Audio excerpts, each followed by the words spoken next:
আমি ফাতেমারে বিয়ে করছি, আমার তুমি মাফ করে দাও।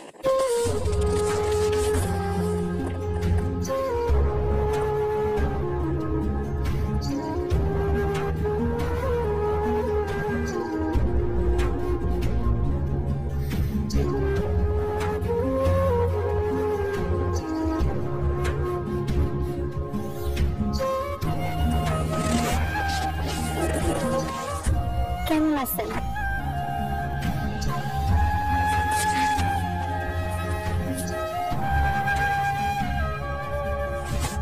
ভালো আছি। আপনার কেমন যেন চেনা চেনা লাগতেছে, আপনি কে? আমার চিনতে পারেন নাই? আমি রাবেয়া।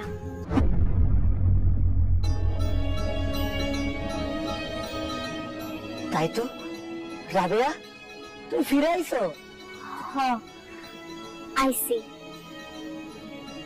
আমার মা কই? আমার মাইয়া আশা কই? আশা অনেক বড় হয়ে গেছে, ক্লাস 5-এ পড়ে, স্কুলে গেছে। একটু পরে স্কুল ছুটি দিলে আয়া পড়বো।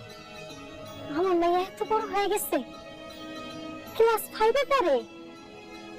শুনে আমার মনটা ভরে গেল। রাবেয়া, তোমার না 14 বছরের জেলে ছিল, মাত্র তো 6 বছর গেল, এত আগে তুমি সারা পেলে কেমন? জেলখানার মধ্যে আমার ভালো আচার আচরণ দেখা, আমার কাজকর্ম দেখা, আমার ছোট্ট একটা মাইয়া আছে দেখা, ওর দেখভাল করতে হইব, মানুষের মতো মানুষ করতে হইব। তাছাড়া আমি একজন ধর্ষণকারীরে খুন করছি, সে দিক বিবেচনা করে ওসি সাহেবের সুপারিশে আদালত আমার বাকি সাজা মওকুফ করে জামিন দিয়ে দিছে। বিশ্বাস করো, আজকে আমি অনেক খুশি। এখন থেকে তুমি আমি আর আমগো আসামিরা এক লগে সংসার করবো। তুমি আর কামাল এক লগে সংসার করবা, তাইলে আমি যাবো কই? আপনি কই যাবেন মানে আপা? বুঝলাম না। আমি তোমারে বুঝাই করতেছি, তুমি জেলে যাওয়ার পর কামালের লগে আমার বিয়ে হয়েছে। এখন আমি কামালের বউ, কামাল আমার স্বামী। আর এই যে দেখতেছো, উনি আমার মা। আমরা সবাই এই বাড়িতে একসাথে থাকি। উনি এসব কি করতেছে? আপনি ওনার বিয়ে করছেন? হ্যাঁ রাবেয়া, ফাতেমার আমি বিয়ে করছি, ফাতেমা আমার বউ। এত বছর জেলে থেকে আমি কত স্বপ্ন দেখছি। জেল থেকে আসার পর আমরা এক লগে সংসার করব, আমি আপনার সেবা যত্ন করব, আপনার মনটা বইরা ভালোবাসবো। আপনার আর আমার সংসারের মাঝখানে আর কোনো বাধা আইব না। বিশ্বাস করে, জেলে থেকে আমি সব সময় দোয়া করছি আল্লাহ যেন আপনার লগে আমার তাড়াতাড়ি দেখা করা দেয়। সে আমি জেলে যাইতে না যাইতে আপনি আরেকটা বিয়ে করে নিলেন। কেন বিয়ে করলেন? কেন বিয়ে করলেন? রাবেয়া, তুমি জেলে যাওয়ার পর আমার মা হঠাৎ করে অনেক অসুস্থ হয়ে পড়ে। কত ডাক্তার দেখাইছি, কত চিকিৎসা করাইছি, কত ওষুধ খাওয়াইছি, কোনো কিছুতেই কোনো কাজ হয় নাই। আমার মা সুস্থ হয় নাই। একদিন হঠাৎ করে আমার মা আমার ডাইকা কয়, বাজান রে, আমি যদি মরে যাই তাহলে তোর কি হইব? কে তোরা দেখাশোনা করবো? এই যে তোর ছোট্ট একটা মাইয়া, কে ওর আদর যত্ন করবো? ওরে মার আদর ভালোবাসা কে দিব? ওর মা তো জেলে।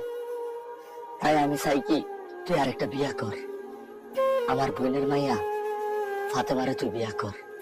ওরে বিয়া করে তুই ওর লগে সংসার কর, ও তোর খেয়াল রাখবো, তোর ছোট মাইয়াটারে দেখে রাখবো। আমি চাই আমি মরে যাওয়ার আগে তোরে ফাতেমার হাতে তুলে দিতে চাই। আমার মার সেই কথা আমি ফলাইতে পারি নাই, তাই আমি ফাতেমারে বিয়া করছি।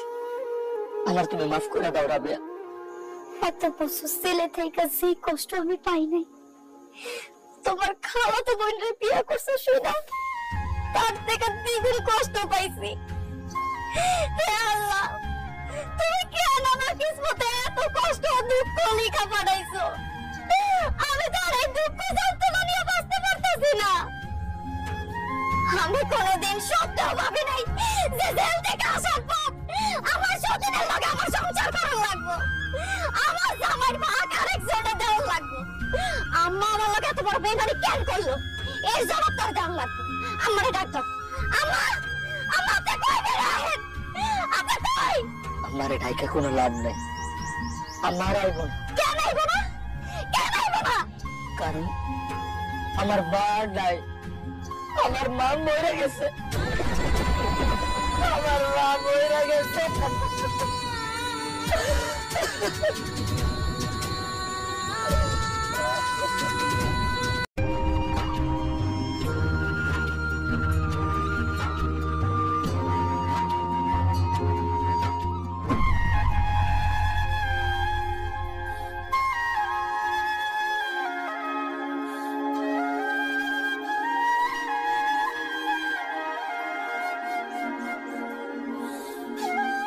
রাবেয়া, পানিটা খাও।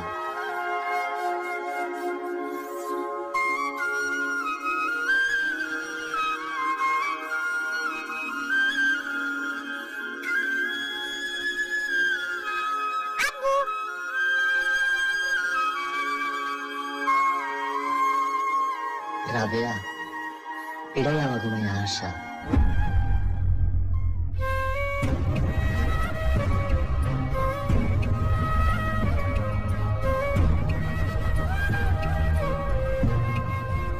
আশা, মাশাআল্লাহ, মাইয়া কত বড় হয়ে গেছে, কত সুন্দর হয়ে গেছে। আমার মাইয়া স্কুলে যায়।